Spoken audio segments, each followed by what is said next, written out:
Company magazine. I was a senior editor there for a number of years. I met a new media advertising company called Mechanism, and we sat down and we're talking, and we were sort of talking about putting together a new media campaign for Fast Company, and I was going to cover it in the magazine. And they pitched a bunch of ideas, and one of the things they pitched was the Influence Project. And the idea was, the tagline was, "You're more influential than you think." The idea, in a big way, was to have us be able to determine who the most influential person on the internet was. But there was a certain amount of, not exact boulder dash, but, it was an opt-in program. There were going to be some people that weren't going to participate. But it was a way for us to show people how they can activate their networks, and that as more and more people develop networks, and this theory, maybe not even a theory, but this idea that I have that the individual is the new network, and the way that you kind of show influence is to be able to move them to action.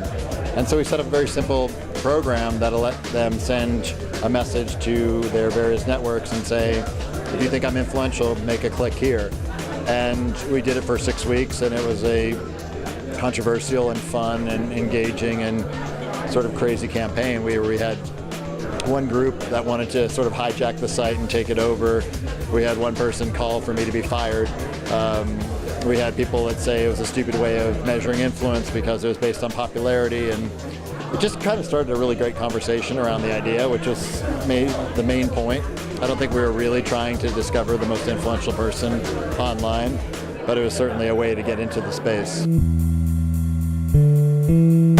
It's a book about the convergence of Silicon Valley, Hollywood, and Madison Avenue, and sort of one of the tags is that it's a subversive use of viral networks to spread ideas, celebrity, brands, and it's sort of a reinvention of the web into the social web, and I think that you're seeing an evolution where it's gone from e-commerce, meaning electronic commerce, where now the E stands for entertainment commerce, and brands are looking more and more towards figuring out how to attract followers, attract fans, and more they're having to come up with creative content to get them, because they can't just hit them over the head the way they used to.